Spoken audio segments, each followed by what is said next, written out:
warahmatullahi wabarakatuh. Good morning, class.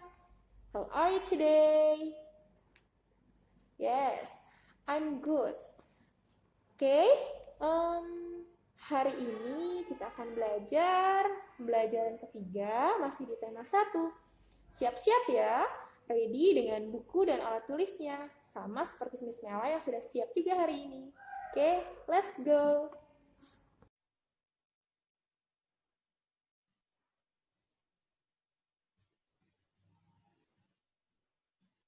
Nah, anak-anak Miss Mela semua, sebelum kita mulai pembelajaran hari ini, kita sama-sama membaca Bismillah. Bismillahirrahmanirrahim. Oke, kita lanjut.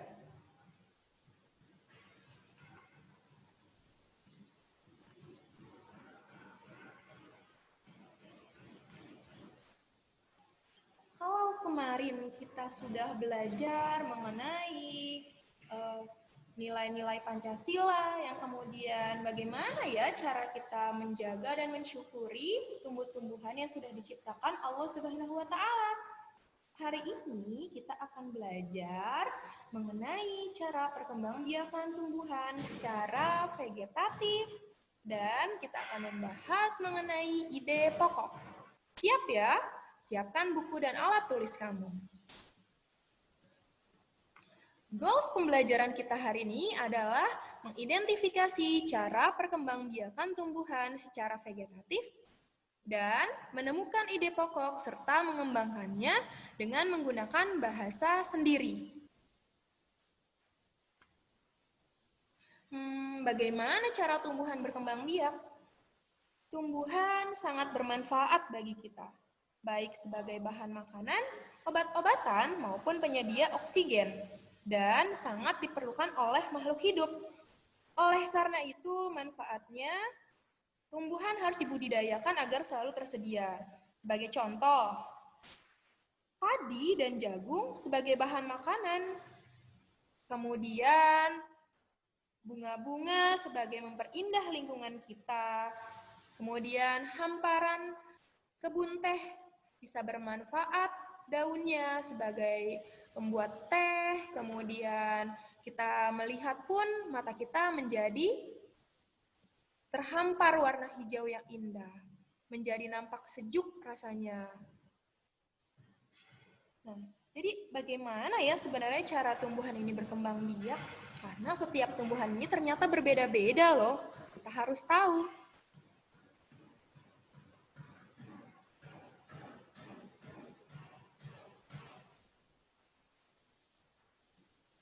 Perkembangbiakan pada tumbuhan ada yang generatif dan vegetatif.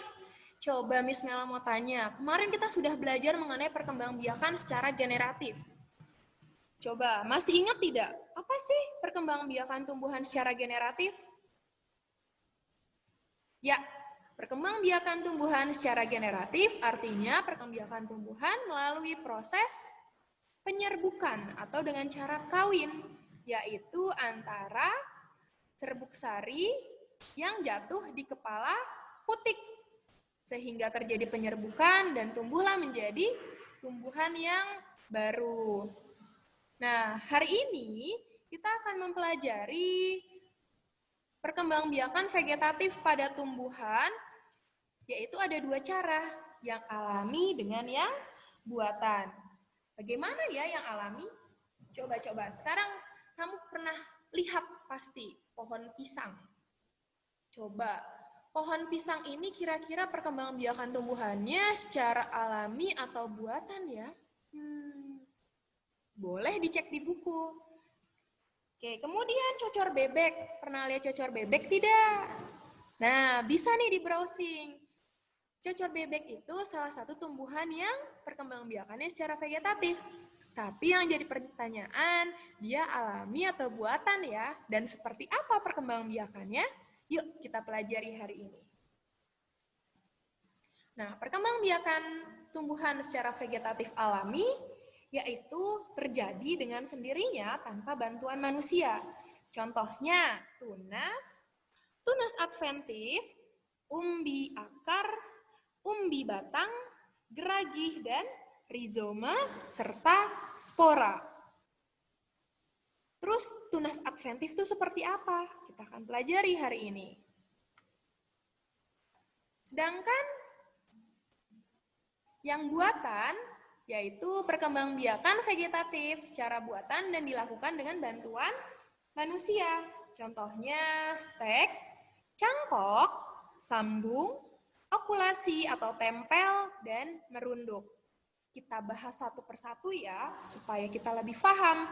Ingat, IPA itu asyik. Oke, kita lanjut ke pembahasan vegetatif secara alami. Yang pertama, kamu juga bisa buka buku kamu di halaman 21.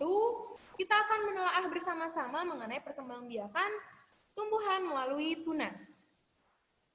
Tunas pada umumnya tumbuh pada ruas batang.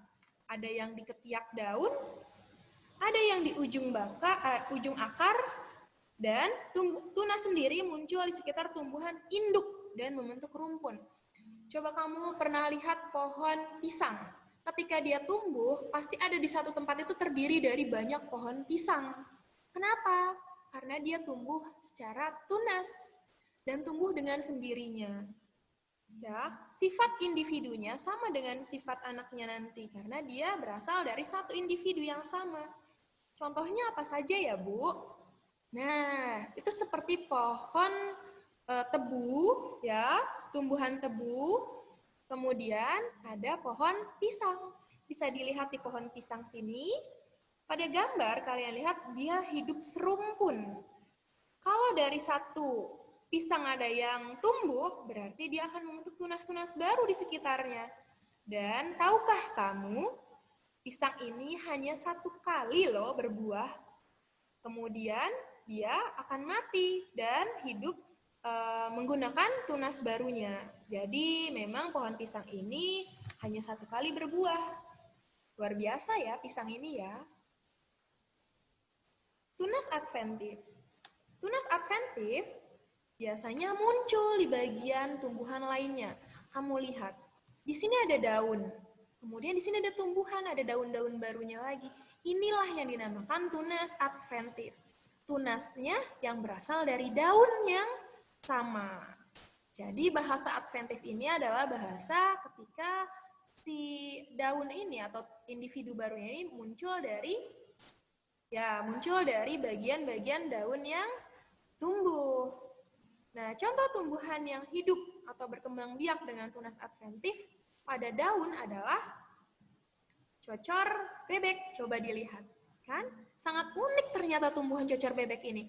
Kamu pandangi betapa maha besarnya Allah menciptakan tunas adventif sehingga banyak tumbuhan yang memang terlihat unik ya. Lihat individunya baru ini, individu barunya muncul dari daun. Luar biasa sekali. Coba dicek tanaman di rumah kamu ada yang seperti ini nggak ya? Nah, kalau yang tadi tunas adventif melalui daun, ya, tunas adventif pada daun, sedangkan kita juga punya tunas adventif pada akar. Yaitu contohnya pohon cemara. Memang tidak terlihat jika dia di akar, karena ada di bagian bawah. Tapi memang pohon cemara sendiri tunas adventif secara yang tumbuh pada bagian akar. Sehingga dia tidak perlu kalian tumbuhkan, dia akan tumbuh sendiri di bagian sekitarnya. Dan pohon kersen, ya, atau seri kalau kita bilang sering nih kita jumpai nih kalau di sekitar rumah kita ada banyak pohon, biasa ada pohon seri. Dia ini juga di bagian akar, tunas adventif pada akar, tidak terlihat memang, tapi cara perkembangbiakannya memang tunas adventif pada akar, jadi sudah bisa tumbuh sendiri. Nah, kita lanjut. Umbi lapis merupakan pelepah daun yang berlapis-lapis dengan satu atau dua kuncup ketiak. Pada bagian atas umbi lapis tumbuh daun. Nah, jika umbi tersebut ditanam akan tumbuh tumbuhan baru. Perkembangbiakan umbi lapis dimulai dengan tumbuhnya kuncup di sekitar umbi induknya. Dinamakan siung atau anak umbi lapis. Jadi kenapa kalau kita beli bawang berapa siung, 2 siung, 3 siung, seperti itu. Setelah bawang ini berakar dan berdaun, siung akhirnya dipisahkan dan menghasilkan tumbuhan baru. Nah, contohnya tanaman yang berkembang biak dengan umbi lapis adalah bawang merah, bawang putih, bawang bombay, bunga bakung, dan bunga tulip. Ini adalah bunga bakung. Sudah sering ya, pasti kita temukan di jalan ya. Dan ini bunga tulip. Ini adalah tumbuhan yang melakukan perkembangbiakan secara vegetatif alami, yaitu melalui umbi lapis. Lanjut, umbi batang. Siapa yang nggak kenal makanan lezat ini ya? Sudah pasti sering dan suka sekali ya, sering kita makan pastinya. Nah, ini adalah kentang. Kentang sendiri berkembang biak dengan cara vegetatif alami, yaitu melalui umbi batang. Umbi batang ini tumbuh di dalam tanah, kemudian menggembung menjadi umbi yang berisi cadangan makanan bagi tumbuhan. Jadi sebenarnya ini adalah bagian dalam batang yang berada di dalam tanah, kemudian menggembung, yang isinya sebenarnya ini adalah cadangan makanan dari tumbuhan tersebut. Nah, pada permukaan di umbi batang ini terdapat sisik-sisik atau mata tunas. Ini adalah sisik-sisiknya, ya, atau mata tunasnya. Nah, contoh tumbuhan yang berkembang biak dengan umbi batang adalah kentang, talas, dan ubi jalar. Kita lihat ini adalah tumbuhan barunya. Dia akan tumbuh menjadi individu baru, dipisahkan, dan tumbuh lagi seperti ini. Selanjutnya, umbi akar. Umbi akar merupakan akar yang membesar dan berisi cadangan makanan. Umbi akar bukan merupakan alat perkembangbiakan. Jadi sebenarnya umbi akar ini adalah cadangan makanan dari tumbuhan-tumbuhan yang memang dikategorikan sebagai umbi-umbian. Nah, di dalam pangkal, di bagian pangkal umbi akar, terdapat tunas. Nah, terdapat tunas yang dapat menjadi tumbuhan baru jika ditanam. Contoh tumbuhan yang berkembang biak dengan umbi akar adalah, ayo, kira-kira apa ya? Sudah pasti ada singkong, ada wortel.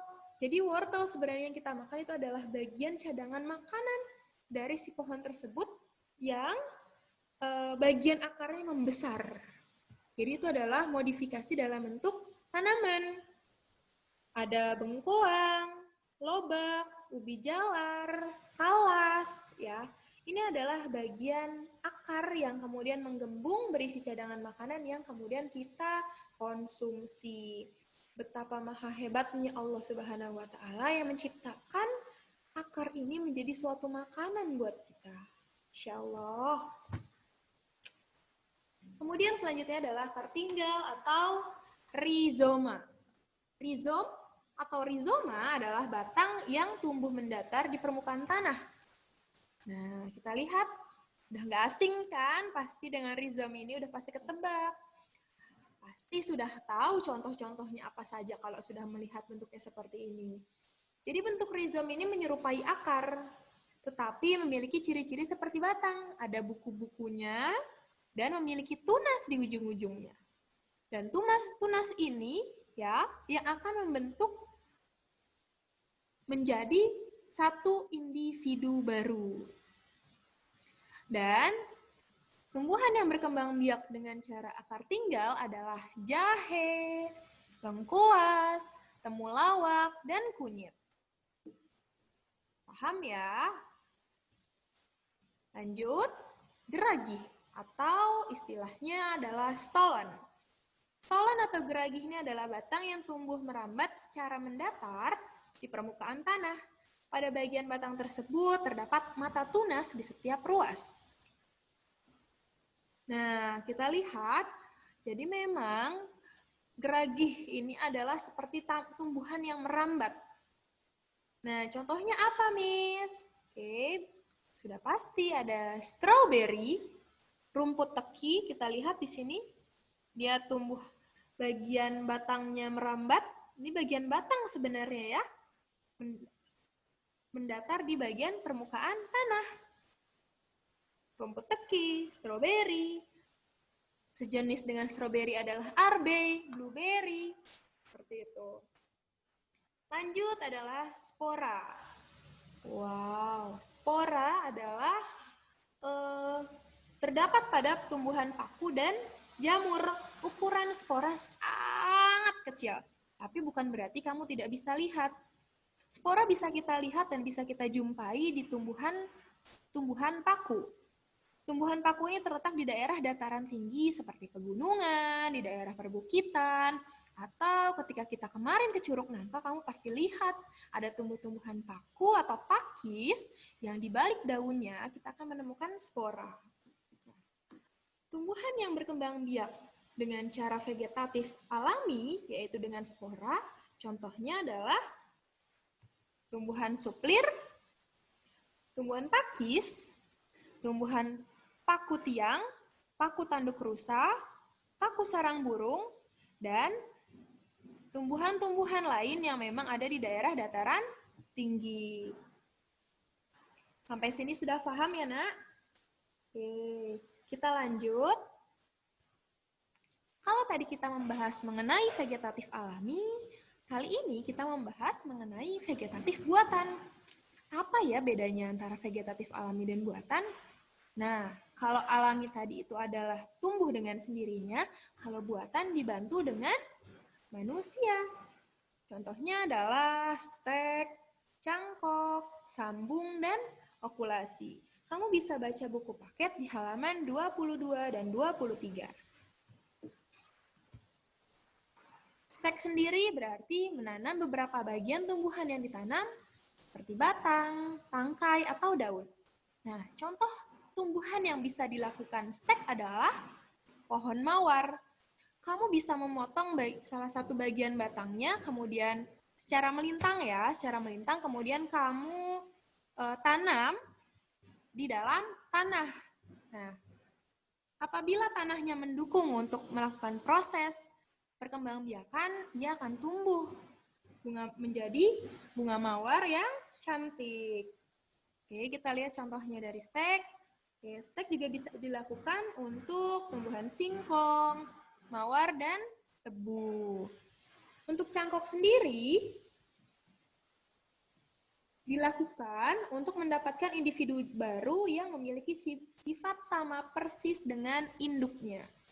Contohnya pohon mangga, jambu, dan jeruk.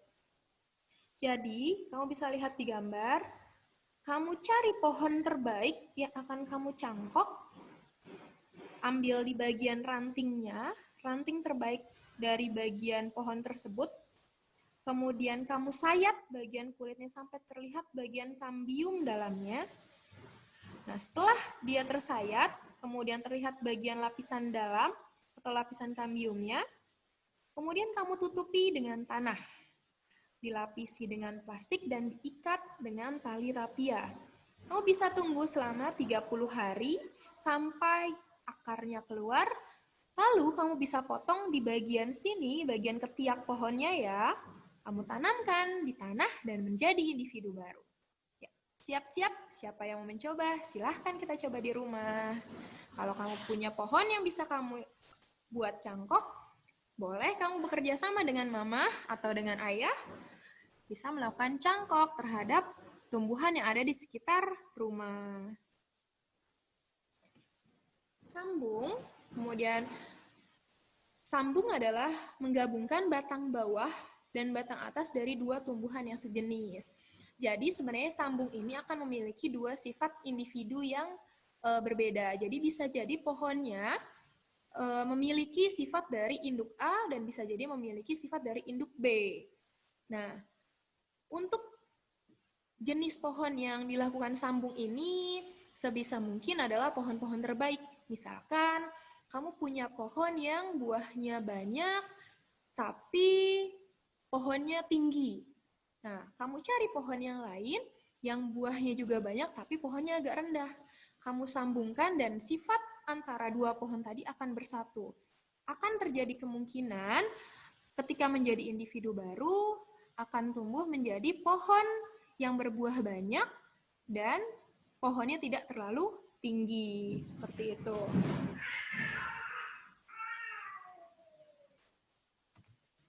Okulasi atau tempel adalah menyatukan tumbuhan yang berbeda sifat dengan menempelkan mata tunas satu tumbuhan pada batang tumbuhan lain.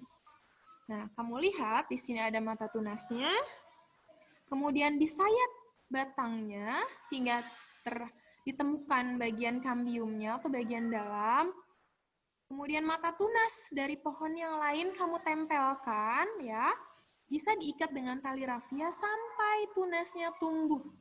Nah, ketika sudah tumbuh akar, baru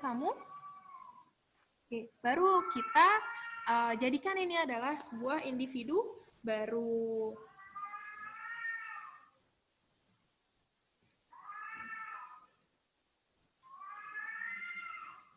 Nah, kita masuk ke muatan bahasa Indonesia. Silahkan buka buku di halaman 24. Silahkan Bismillah kasih waktu 10 menit untuk kamu membaca. Boleh di stop dulu video ini ya.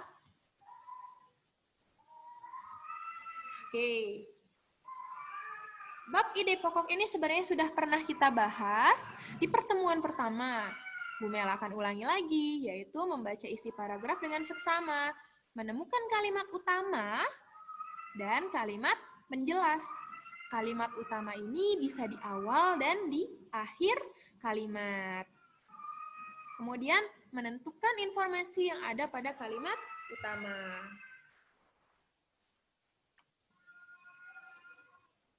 Oke, kita lihat contoh yuk. Nah, dari buku yang sudah dibaca tadi, di halaman 24, kita akan mencari ide pokok pada paragraf tersebut. Coba sekarang buka ya, halaman 24 ya. Ayo Bismillah baca. Cengkih, kaya, manfaat. Sejak dahulu, Indonesia dikenal sebagai negara yang kaya akan rempah. Kekayaan rempah Indonesia sudah dikenal di mancanegara. Hal tersebut bahkan membuat bangsa-bangsa Eropa menjelajahi samudra untuk melakukan perdagangan rempah-rempah di Nusantara. Apa ya ide pokok paragraf 1? Nah, kamu bisa ambil ide pokok ini sebagai gagasan dari paragraf tersebut. Bisa menggunakan bahasa kamu sendiri, yaitu Indonesia negara yang kaya akan rempah dan sudah terkenal di mancanegara.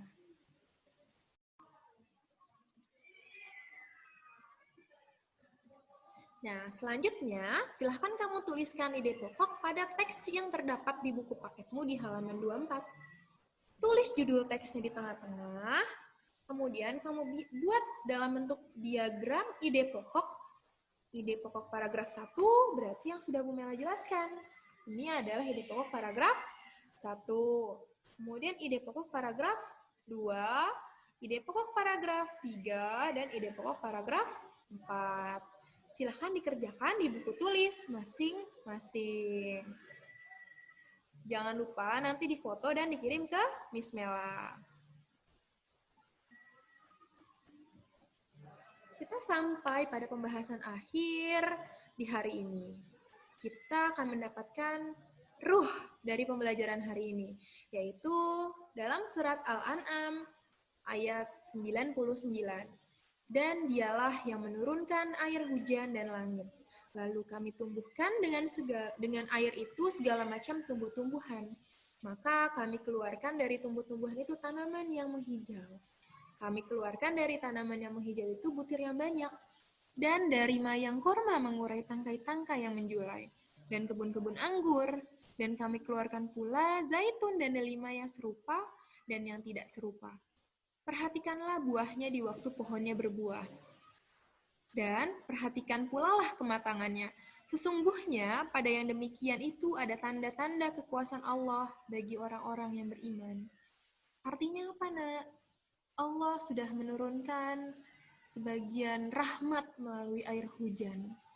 Dan dari air hujan ini Allah menumbuhkan tumbuh-tumbuhan. Dari tumbuh-tumbuhan terciptalah kesejahteraan bagi manusia dan makhluk-makhluk hidup yang lain. Karena tumbuhan adalah awal mula kehidupan. Banyak-banyaklah kita bersyukur, banyak-banyaklah kita menjaga lingkungan kita. Hal sekecil apapun yang dapat merusak lingkungan, itu akan berdampak besar pada kemudian hari. Sayangilah tanamanmu sama dengan ketika kamu menyayangi diri kamu sendiri. Semangat untuk terus berbuat baik, semangat untuk terus meningkatkan kemampuan ukhrawi kamu, ibadah harian kamu, semangat untuk menjadi pribadi-pribadi yang bermanfaat, insya Allah. Demikian pembelajaran hari ini. Let's say hamdalah, alhamdulillahirabbil alamin. Demikian dari Miss Nela. Billahi fisabilil haq, fastabiqul khairat. Wassalamualaikum warahmatullahi wabarakatuh.